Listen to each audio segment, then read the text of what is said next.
si cette loi scélérate n'est pas abolie jeudi soir ou vendredi, ça veut dire qu'ils acceptent d'appauvrir les pauvres.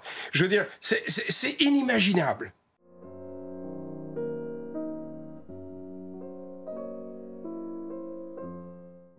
Puisque les députés se penchent sur la possible abrogation des ZFE, les zones à faible émission aujourd'hui. Proposition jugée discriminante pour ceux qui ne peuvent s'offrir des voitures récentes. Proposition justifiée pour le gouvernement qui veut lutter contre la pollution. Alors je rappelle qu'il y a deux lois, 2019 et 2021. Derrière ces lois, il y a un mépris social phénoménal, absolument phénoménal. C'est-à-dire que quand cette loi est votée en 2021, étude d'impact n'évalue même pas combien de gens on va toucher. Ça fait 3/4 de page. 3/4 de page. Ça va toucher 12 millions de véhicules, plus de 20 millions de personnes qui étaient invisibles. On ne les a même pas vus, on ne les a pas comptés. Donc au moment où, début janvier, les gens, un peu partout dans le territoire, se rendent compte qu'ils vont être virés des villes, parce qu'ils n'ont pas les moyens de changer de voiture, on est en plein mépris absolu. Et quand je fais un premier post, le lendemain, je retrouve 540 000 personnes qui sont venues le voir. Et le hashtag, j'avais employé pour la première fois le mot, mais comme une boutade, en disant « on s'en fout, c'est des gueux ». Et les Français en ont fait un hashtag de mépris. Et aujourd'hui, cette loi passe. Elle va être examinée commencer à être examinée ou ce soir ou demain. Ça sera probablement voté jeudi soir ou vendredi. Il faut savoir que c'est un moment crucial dans l'histoire de notre société. Est-ce qu'on organise une ségrégation sociale et spatiale? Une véritable ségrégation, parce qu'il y aura ceux qui pourront et ceux qui ne pourront pas. Alors, le gouvernement est en train de faire une vraie manœuvre. Il est en train de dire « Ah, on pourrait faire ça juste avec Paris et Lyon ». Comme ça, on garde l'armature juridique jusqu'à après les élections municipales. C'est une manœuvre dégueulasse. Pourquoi? C'est dégueulasse parce que, d'abord, l'idée que Paris puisse faire sécession, qu'on puisse... c'est pas possible. D'autant plus qu'il faut savoir qu'il y a eu un rapport qui a été remis par le Grand Paris au mois de novembre dernier, qui était une étude sur l'acceptabilité de la mesure. Le rapport a dit que 94% des gens du Grand Paris étaient contre, 2% pour. Donc, ça veut dire qu'il y a quand même des gens qui ont une éthique. Et l'éthique, c'est quoi? C'est la République, les principes de la République. La ségrégation, la rupture d'égalité, c'est absolument impossible pour des citoyens français. Donc, là, on est en train d'enfreindre quelque chose d'absolument dramatique. Et en plus, il y a un problème social dont personne, tout le monde s'en fout, c'est des gueux, dont personne ne parle, dont la ministre ne parle jamais. Et je vais vous expliquer après pourquoi elle n'en parle pas. Parce que j'étais dans son bureau jeudi dernier. C'est que ces 12 millions de véhicules, essayez de vendre une classe 3 ou une classe 4, ça ne vaut plus rien. Personne ne les achète. Ou alors les garages vous le reprennent, mais avec une décote de 90%, 80%, pour faire une ristourne. Donc on est en train de désintégrer le capital des milieux populaires. On est en train de les punir en désintégrant l'équivalent de, selon la valeur de la voiture, entre 2 et 5 SMIC. Dans un pays en pleine crise sociale.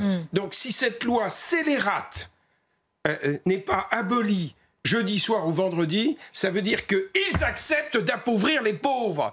Je veux dire, c'est inimaginable. Alors, moi, je lance vraiment un appel à tous les démocrates à l'Assemblée nationale. Arrêtez d'écouter Macron qui est en train de faire une manœuvre de merde. Je vous en prie. Conduisez-vous en républicain. Les députés de Renaissance, les députés de gauche, je veux dire, les gens de gauche ne peuvent pas exclure les pauvres. Ils doivent revenir à leur éthique, à leurs valeurs. Pendant que vous parlez, on va voir les images de ce dimanche. Vous étiez en rassemblement, vous êtes soutenu sur le terrain pendant qu'on parle. Que vous avec les motards. Qu'est-ce qu'ils vous ont dit? Qu'est-ce qu'ils vous ont dit? Ils sont 800 000. Qu'est-ce qu'ils vous ont dit dimanche? Ils sont 800 000 à être virés. Tous ces gens sont venus. Il y avait les commerçants de Paris. Pourquoi? Parce qu'ils vont crever avec ça. Les commerçants, les artisans, tous ceux qui portent des poids. Comment ils vont faire derrière? Ils ne vont pas changer leur camionnette. Donc, tous ces gens sont en train de venir. Il y avait les forains qui vont...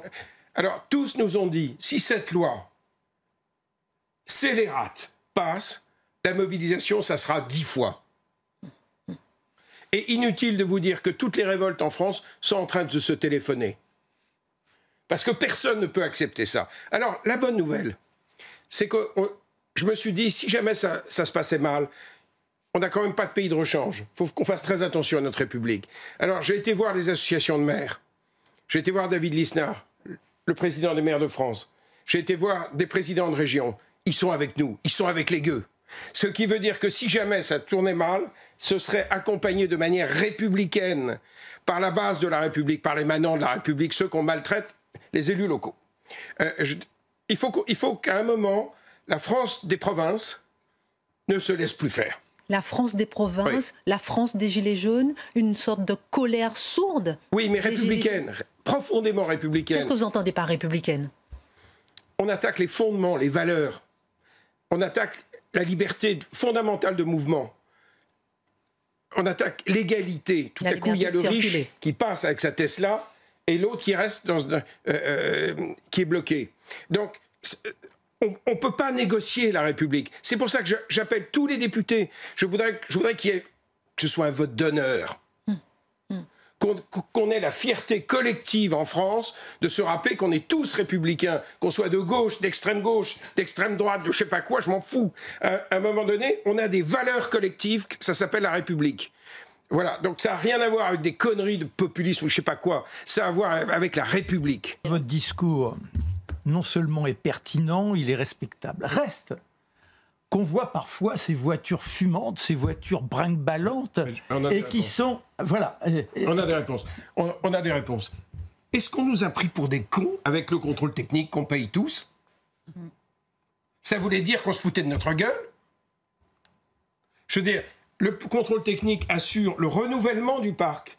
Donc, pourquoi est-ce qu'en réalité l'air s'améliore dans les villes? Parce qu'il y a un contrôle technique. Donc, on fait attention. Et puis, si on gagne...